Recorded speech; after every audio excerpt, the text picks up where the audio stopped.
today we're going to be talking roof racks. So why am I deciding to change the roof rack from the Subaru Outback? Simple, we decided to get a rooftop tent. So in a different video I'll talk about the pros and cons of getting a rooftop tent, but right now let's just say that the current factory roof rack is not sturdy enough to hold a rooftop tent. The Subaru Outback's roof rack can only hold a dynamic load of 150 pounds, and the rooftop tent I'm looking at getting is already 140 pounds. If we're going to add awning, if we're going to add things on top of the rooftop tent, it's easily going to surpass 150 pounds. So I wanted to have something a little bit sturdier, and for the Subaru Outback there were three choices that I had. So the first one was Yakima roof rack, and the problem with the Yakima roof rack is that it kind of would be set too high from the car, and I wanted it as aerodynamic as possible, because just imagine a roof rack and then a tent on top of that. It would be too high.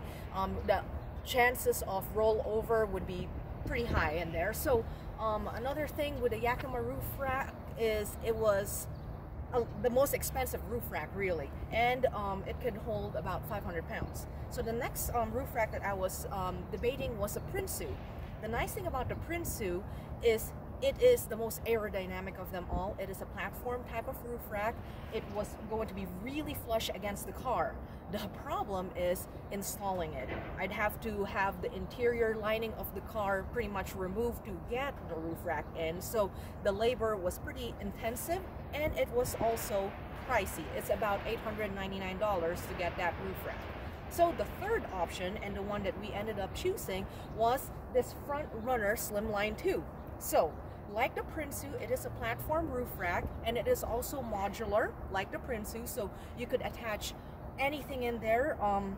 Let me show you.